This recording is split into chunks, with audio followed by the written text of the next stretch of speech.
Hello everyone, and welcome to this 18-player game on Africa. Today we are going to be playing right here from the infamous Mozambique. Mozambique, right?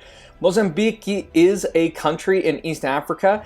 It is one of the countries that speaks Portuguese, among other languages. I don't know about all of their languages, então bem-vindo para todos os moçambicanos que estão vendo o video. Welcome to all the Mozambicans watching, because I know my audience is largely based from Mozambique. So this game is actually a really interesting game for intermediate players, and it has some important lessons. So just starting off, we see the standard things of me expanding. Fun fact with these type of games that are thematic from countries. When I'm starting, it's honestly, you might see a really fucked up opening, effectively because every time I'm basically sending, I'm going and looking through flags, trying to find the Mozambique flag, because when in a game have you seen the Mozambique flag? Like, when have you seen anything like that, right? So I have sometimes screwed up my openings. It's actually worse for some countries. Mozambique's a little easier because I know where the Morocco flag is, and because of Morocco, I can kind of think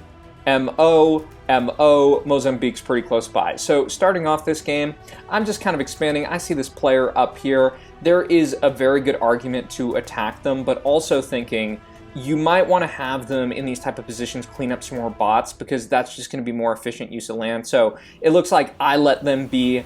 I'm just slowly taking over land, just kind of looking at my zone. A lot of these games are kind of sandbaggy, if you know what that means. Probably for me, playing an 18-player game is not all that fair, but maybe the Mozambique difference will change things a little bit. So at this point in time, you see me going for this player. All of these things with playing with these dumb players like 168 in the game, it's all about efficiency and trying to get the best that you can out of this. Like, if I could have them clean up all the bots and take them out, that would be the most ideal. And I come out with the crown, so things are looking good. I remember in this game, I wasn't thinking too hard. For a lot of these games that end up becoming shorts, I'm not thinking that much. Just kind of chilling down here, and how I'm kind of thinking, just as we kind of think about how these games work, you kind of zoom out as the game kind of progresses, thinking about my zone. I'm thinking I really want to clean up my backyard, kind of go from there. I got a troop lead. It looks like player 775 is going for player 18, and eventually this can probably give me an advantage, just kind of going down with both these players. I see, I don't know how I would say that, because I think that's almost, would be that German, Konigen, whatever, right there. And how I think about this game is, I'm going to be friends with Konigen, because I can't attack them because of just this cyan threat, and they're at 40% occupation. And I'm thinking, like, oh yeah, they have the crowd, they can be kind of buffer state. I'm not going to go for anus right there, right? I'm thinking, probably I'll just clean up my backyard if I have enough troops, if these two people kind of self-destruct on each other, and then I'll go up from there. I'll probably have enough time.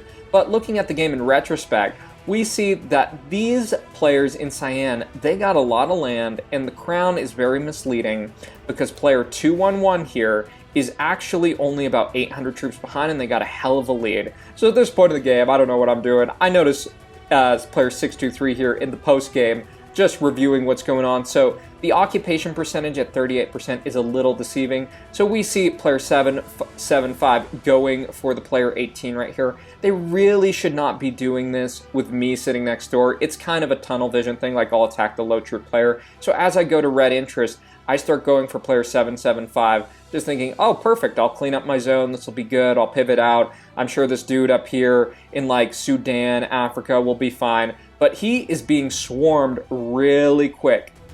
So as I'm looking that I could probably take out this player, this guy full donates and leaves the game. What the fuck? Donates him, and with the new bot logic, it's only going to attack me. And given it's 53%, I know my one option here. I have to go for player 211.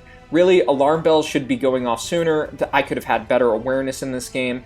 And fortunately, well, actually, I don't think that happens in a second. But effectively, oh my god, I remember this. I remember Anus. I was like, bugged. Why are you attacking me, man? He goes for me and kicks me off there. They're probably just a dumb person. That they need to attack there. Because in these type of situations, you got to communicate quick. My only option is, well, one, I think this is probably lost. Like, this is objectively lost. Like, you see this. The Cyan team has, like, 19, 20k troops. Anus is sending an attack in, probably because they don't know how to go anywhere else. All I can do is go for the crowd and hope something happens and see what's going on. I remember in this game, I was noticing how this Dark Horde guy was sending out tons of troops, and I thought, wait, that might be my ticket back into the game. And effectively, something that happened here is my bot got taken out, and I quickly get this land bridge, and I notice, I'm thinking, I'm behind, I should be lost, so I have to think about what is my only option here to get in the game. So I get out a boat, and this is really important. This is kind of the thematic element of the game. I can't beat these people if they're playing smart. We can see this player 2-1-1 is not smart. He's going for this anus dude. He sent out way too much troops. I'm not attacking this bot. I'm just going for the crowd. And I'm also trying to do this dumb thing of like staying below the troop count of the crowd so that the bot targets the crown. But really, sending out this boat right here is the crux of the game. I should not be able to win this. Player 2-1-1 clearly is not the best player because otherwise they just take out the boat. Because I need some land. And the lesson of this game is effectively, when you're behind and you're kind of like looking doomed, one, you need to focus your greatest threat. That's go for the crown. I can never clean up player 7-7-5, and they're actually going to help me, this bot. And I need to go for the option that's going to get me back in the game. It's basically, I shot my shot, I got to the back line, just as I'm being cut off from the Dark War dude, which is unfortunate. And I'm just trying to be efficient with what's going on. When I was playing this game, I didn't realize how close I was to the ground before this, but effectively, I got to backline. I just slowly take out these players, be efficient with hitting the crowd, make sure this bot is going for the crowd, and that's effectively how I took on this game.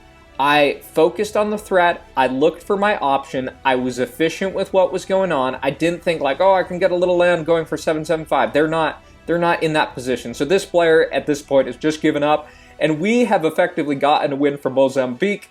Looks like someone tried to vote for peace. I decided to take him out just for the hell of it. So yeah, when you're playing games and you're behind, the important lesson for intermediate players is, well, one, you should just be solid, but two, you need to really think about like what are your options of what are the ways you can get back in the game. That I was never going to beat player 2-1-1 in a straight up game, so I had to look for this backline type of dynamic in Western Africa, and that's one of the elements of how these games sometimes play out. So effectively, I just mop up the game from here. So thanks for watching, everyone, and be sure to stay tuned for my channel for more videos. Take care. Bye-bye.